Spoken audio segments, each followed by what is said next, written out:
清晨。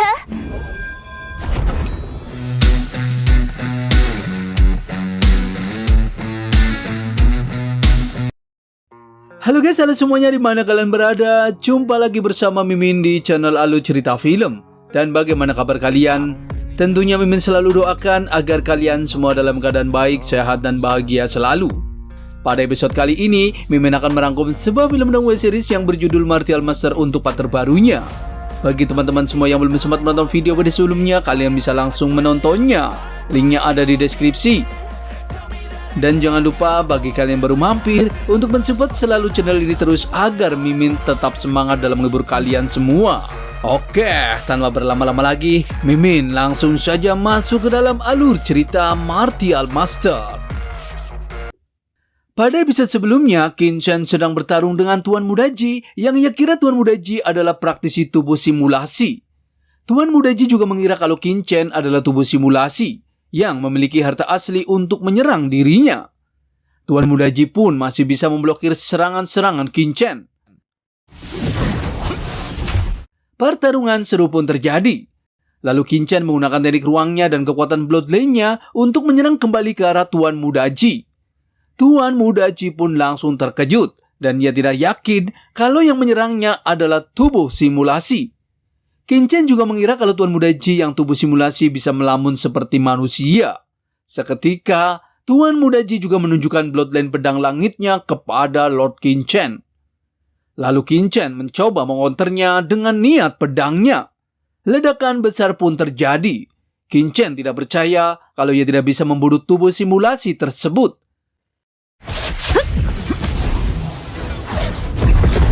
Qin Chen langsung menggunakan api iblis strategi hijaunya untuk menyerangnya kembali. Qin Chen sangat terkejut karena tubuh simulasi tersebut bisa berbicara. Tuan Mudaji pun masih bisa menghalonya dan langsung mengcounternya.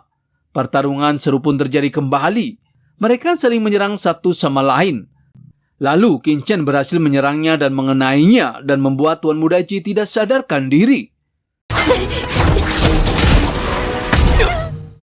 Di sana Qin Chen pun merasakan kalau ia mendengar tubuh simulasi itu berbicara. Dan Qin Chen mengira kalau jalan pedang tertinggi itu sebenarnya bisa meniru suara seorang wanita cantik.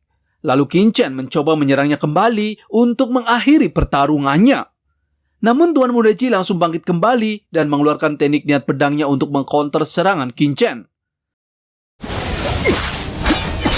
Sedikit pertarungan pun terjadi kembali. Lalu Qin Chen menggunakan niat pedangnya dan membuat Tuan Mudaji terluka terkena serangannya.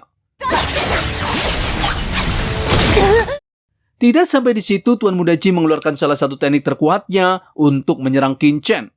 Qin Chen tahu kalau Tuan Mudaji bukanlah tubuh simulasi. Qin Chen pun terkena serangannya dan membuatnya terpental dan terluka.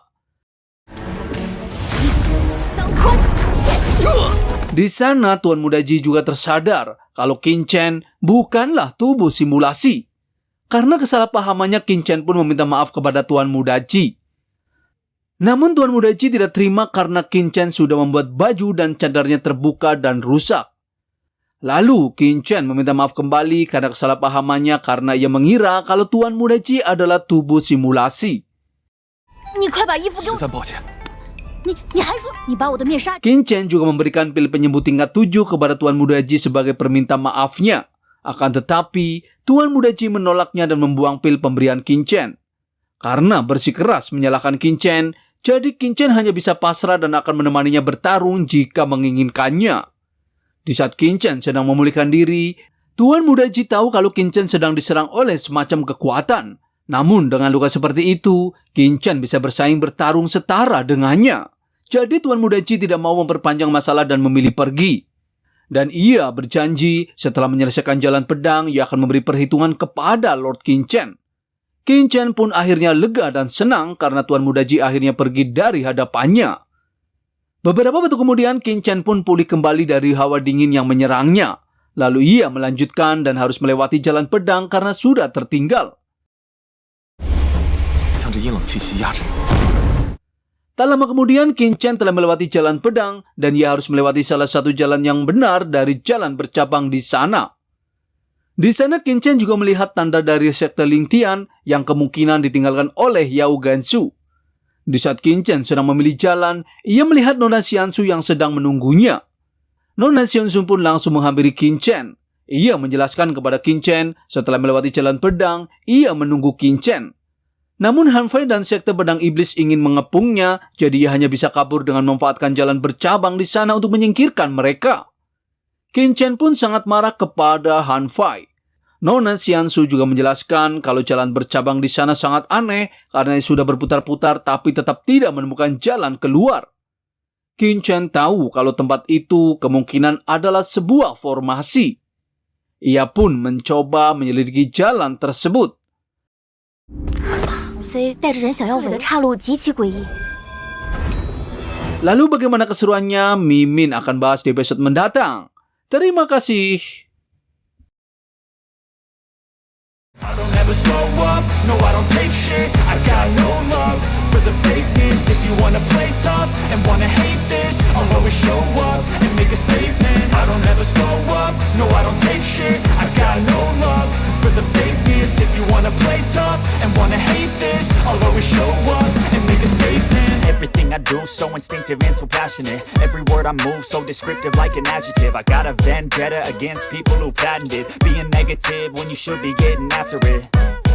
I got facts over tracks, this and that. Spitting slow, spitting fast. I could roast, I could gas. Think I'm okay at last, but I don't know if that can erase all the past. And the pettiness, a reflection of the emptiness. Hilarious, you think you're worth my time, you're delirious. Mysterious, because you hide behind a fake exterior. Inferior, you know I'll always be a bit superior. Get off of me, this ain't no humble brag. I want you to hear words, you can say them back. I want you to feel free from the chains at last, and to believe